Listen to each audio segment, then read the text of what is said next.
On the night of September 17, 2016, Nathan Carman and his mother Linda set out on a fishing trip. For years, the two of them have enjoyed regular trips on Nathan's own boat. The fishing trips give mother and son the opportunity to talk in peace. This time is no different. The weather is good, and the sea glistens calmly under the rising sun. But the peaceful view is deceptive. Only one of them will return from their fishing trip alive. And the question quickly arises: was it a tragic shipping accident or a cold-blooded murder?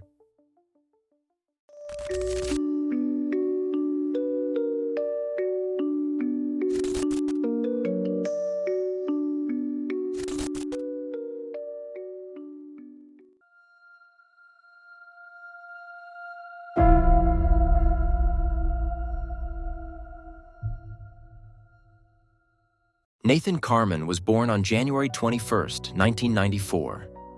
The only child of Clark and Linda Carman, he grew up in Middletown, Connecticut. Linda works as a nurse and later as a nanny.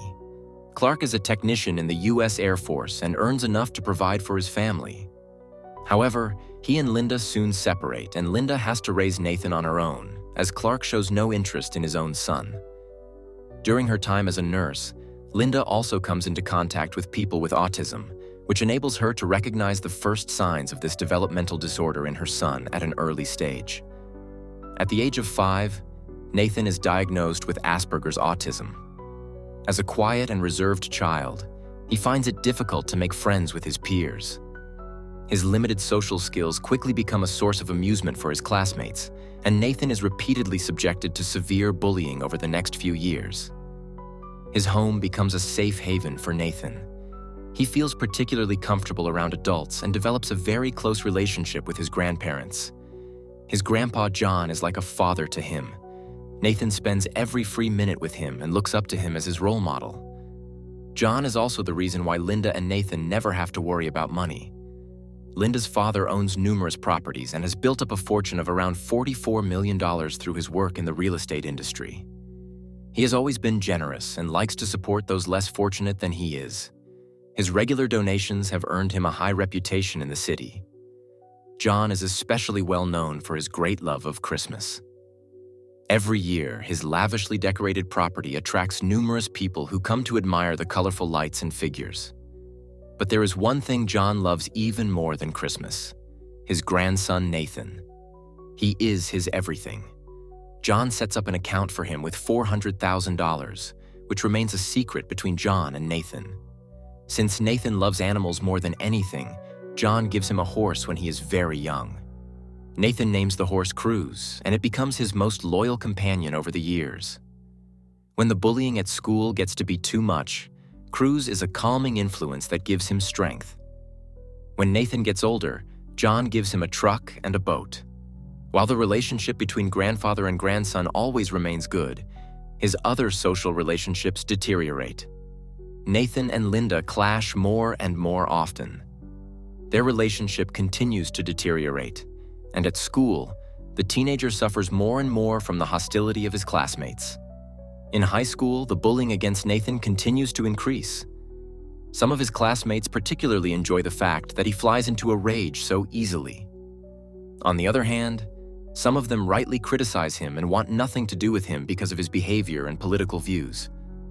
This is mainly because Nathan often becomes violent during arguments. Nathan's conservative mindset doesn't make the situation any better. He vehemently advocates that the American population should be in possession of automatic weapons, including rocket launchers and grenades. This attitude is met with resistance not only from his fellow students but also from his family, leading to numerous heated discussions in which Nathan quickly becomes aggressive. The situation comes to a head when Nathan is 17 years old and his beloved horse, Cruz, dies. The loss of the animal, which had often given him support in recent years, hits Nathan hard. He becomes increasingly aggressive and eventually develops paranoid phases, dissociative blackouts, and psychotic episodes, often with religious overtones. In one such episode, he accuses the vice principal of his school of being the devil, and on Halloween he hands out fish innards to children. Linda does everything she can to control her son's behavior.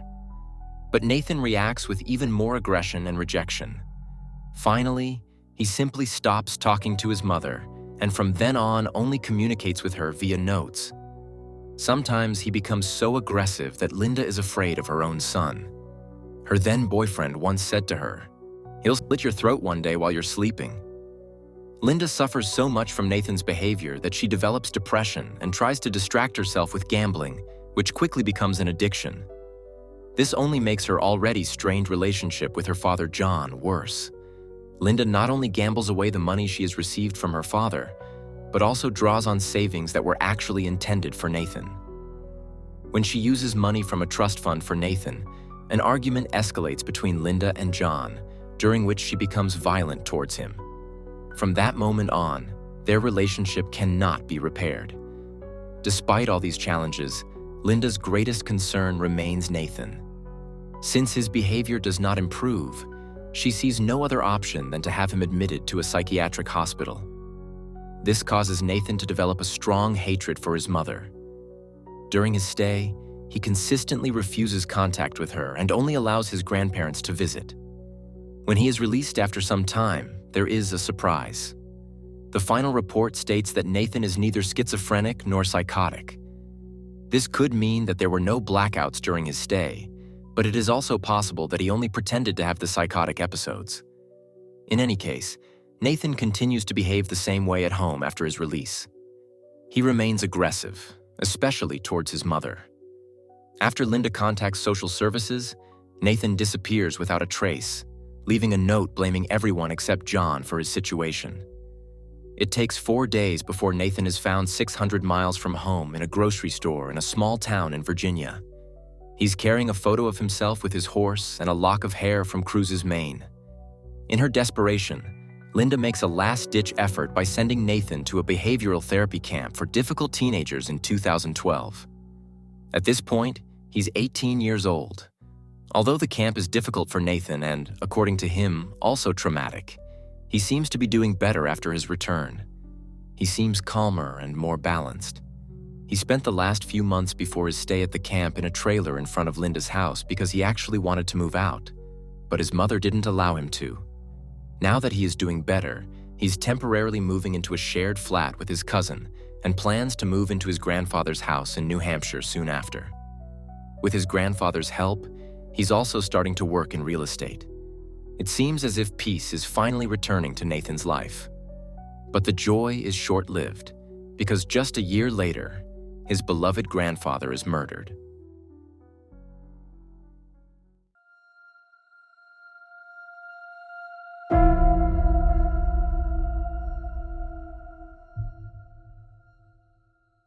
At the end of 2013, Nathan and Linda experienced 2 heavy blows of fate.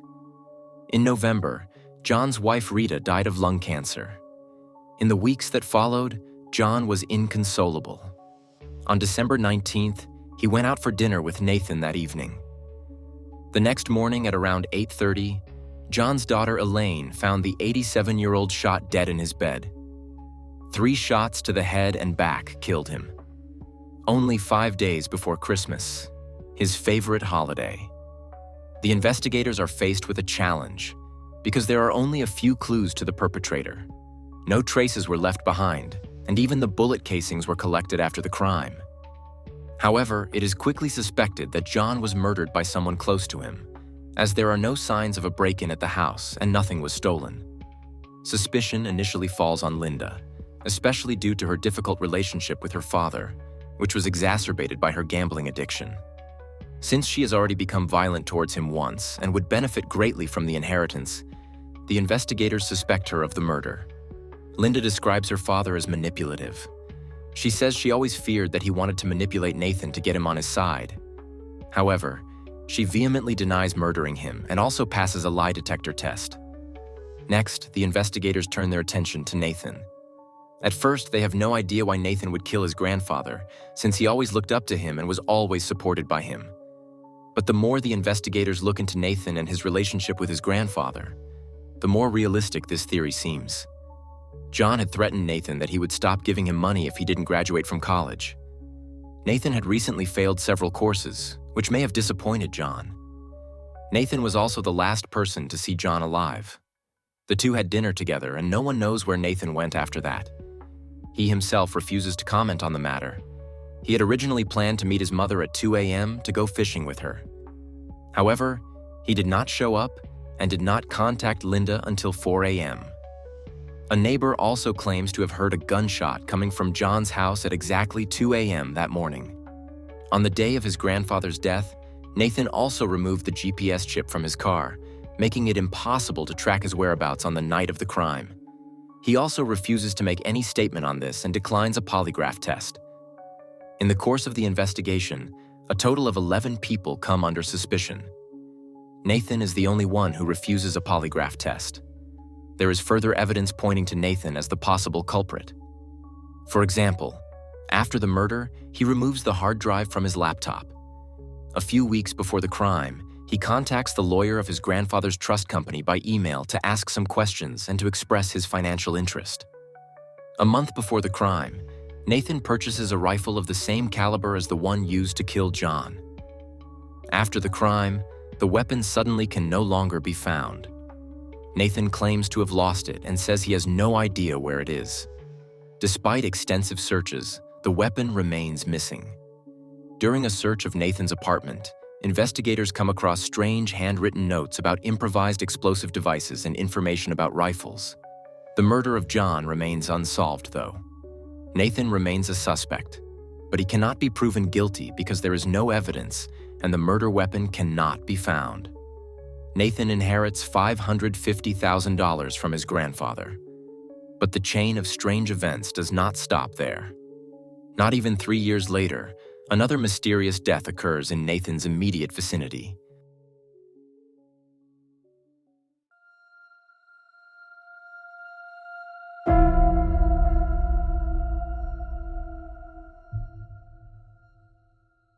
In the late summer of 2016, Nathan Carman is 22 years old, unemployed and short of cash. He has spent his entire inheritance from his grandfather. He used the money to move from Connecticut to Vermont and buy a 3-story farmhouse there. He used the rest of the money to purchase the Chicken Pox, a 30-foot boat, which is moored in Point Judith, a small village on the Narragansett coast in Rhode Island. Linda and Nathan's relationship has improved in recent years. They often do things together and enjoy traveling, but their favorite pastime is going out to sea in the Chicken Pox and fishing. Linda doesn't eat fish, but she still loves the early morning fishing trips with her son. This has brought them closer together again, and it has now become a regular ritual. On September 17th, 2016, the two set out on another fishing trip around midnight. Until now, they have always driven the approximately 32-kilometer trip to Block Island. But today, Nathan wants to go to Block Canyon, an area further out. That's why they have to leave during the night to arrive in the early morning hours. According to Nathan, the area is perfect for tuna fishing and he wants to give it a try. Some of Linda's friends and family members know that the two of them are going out that night. Linda even texts a friend before leaving. "If you don't hear from me, call me at noon." When Linda doesn't answer by noon, the friend tries to reach her, but to no avail. Linda's family also tries to contact Nathan or Linda, but neither of them answers the phone. When the two continue to be missing, their family finally alerts the Coast Guard. They try to find the Chicken Pox in the area where she was last logged into a radio cell. However, they are unable to do so, and all searches in the surrounding areas are unsuccessful. After 6 days of fruitless searching, the Coast Guard stops the search. Linda's sisters Elaine, Shalene, and Valerie are suspected of having murdered their nephew Linda from the beginning. They believe that Nathan had money problems and therefore killed his mother to get his hands on the $7 million she inherited from their father. On September 25th, 8 days after the disappearance of Nathan and Linda, the crew of a Chinese cargo ship noticed a small lifeboat floating in the sea.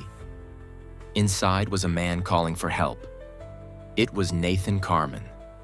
The 22-year-old swam toward the ship and was rescued by the crew.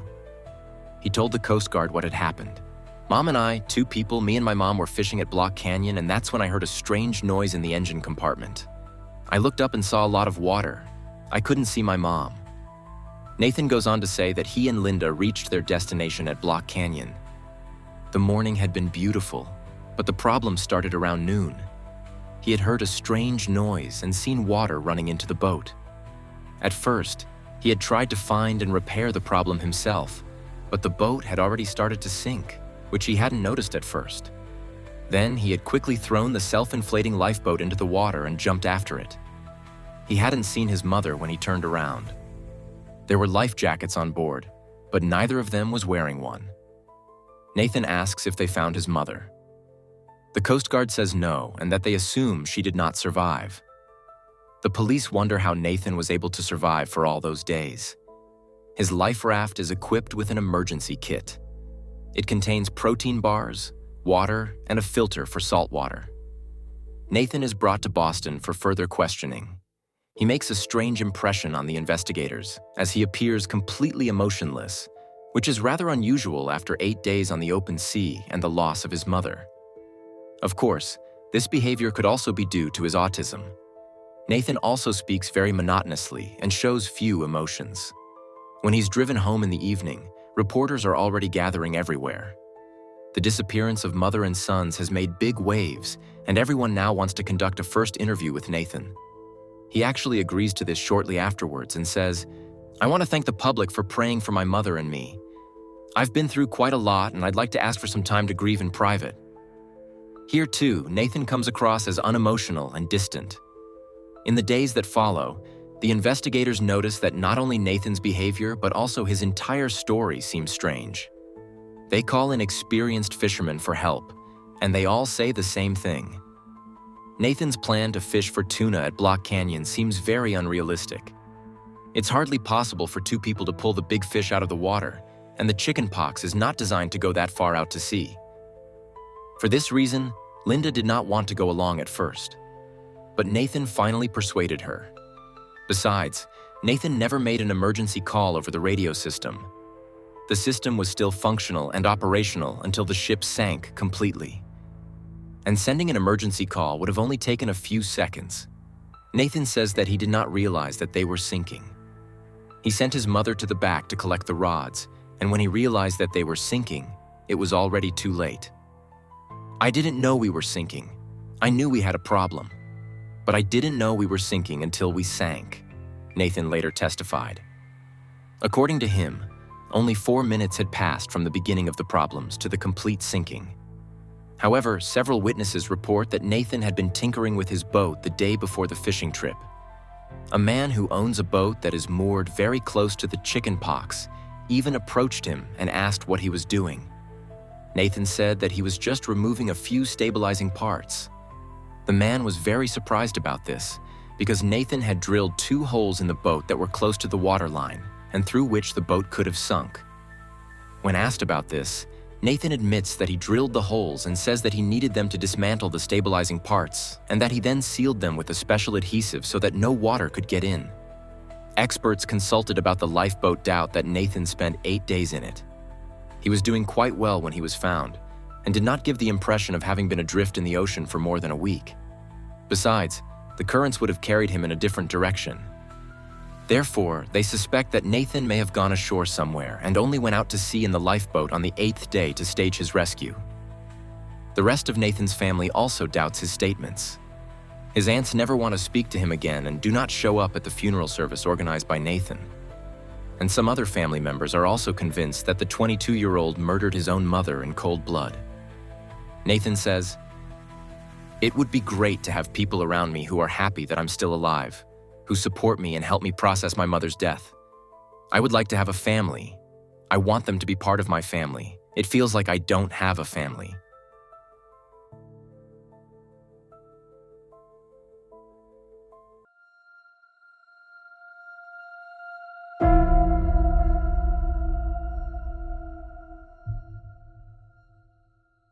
After Linda's death, Nathan inherits $7 million from her, which she had previously inherited from John. According to court documents, Linda had wanted to change her will shortly before her death and remove Nathan from it. Her sisters are angry that Nathan is still receiving the money. They are convinced that he killed both John and Linda. The sisters therefore file a lawsuit against him. At the trial, Nathan fires his lawyers and suddenly decides to represent himself. He testifies that he does not know who killed his grandfather and that he had nothing to do with his mother's death. He suspects that a 21-year-old alleged lover of his grandfather killed him, since the two had allegedly spoken on the phone the night before his death. His aunt's lawsuit fails, and Nathan is allowed to keep his inheritance. In 2017, he also went to court because he wanted his insurance company to pay out $85,000 for the total loss of his boat. The insurance company refused to pay because they saw his repair work as the reason for the sinking. In court, Nathan accused the previous owners of the boat of being to blame for the accident. On November 4, 2019, the court ruled in favor of his insurance company. The sinking of the chickenpox is officially his own fault, as he carried out faulty repairs and thus compromised the stability of the ship. 2.5 years later, in May 2022, Nathan is charged with the murder of his mother. He pleads not guilty. It is suspected that he also killed John, but there is not enough evidence to charge him with that as well. As long as the trial is ongoing, Nathan must remain in custody for fear that he would otherwise go underground. If convicted, Nathan faces a life sentence. It is assumed that there is still some evidence that is not known to the public and that will only be made public in the course of the trial. Nathan is trying to fight the remand, but even his own family is campaigning to keep him in custody. His aunts write in a letter to the court, "We strongly support the U.S. Attorney's decision to keep Nathan in custody because, knowing Nathan better than anyone, we firmly believe that he poses both a danger to our family and a flight risk." However, his father supports Nathan and writes in a letter that his son is a responsible young man who poses no danger to himself or others. There is no reason why he should harm the two most important people in his life, his mother and grandfather, or anyone else. Nathan agrees to surrender his passport, post his entire bail amount, and submit to electronic monitoring when he is released. His aggression and outbursts from his youth are repeatedly mentioned and cited as reasons why Nathan should not be released on bail. But neither his own lawyers nor the prosecution request a psychiatric evaluation. Meanwhile, Nathan is in possession of a new boat called Outfoxed, and there is concern that he might try to escape with it. Nathan himself says that he feels misunderstood and is an easy target for the police because of his Asperger's syndrome. His application for release is ultimately rejected, and Nathan remains in custody. His trial was originally scheduled for October 2023, but it will no longer take place. On Thursday, June 15th, 2023, the now 29-year-old Todd was found in his cell. There is no evidence of foul play, and it is currently assumed that Nathan took his own life. He left a note, the contents of which have not yet been made public. A comment from one of his lawyers suggests that the note was addressed to his lawyers. "We believe that Mr. Carman left us a letter that we would like to receive in order to make sense of this very tragic situation." And that brings us to the end of today's video. Due to Nathan's death, it can no longer be said with certainty whether he murdered his grandfather and mother. Should there ever be an update on this case, I will let you know. What do you think? Do you think Nathan killed John and Linda? Feel free to write your opinion in the comments. By doing so, you will also support this channel.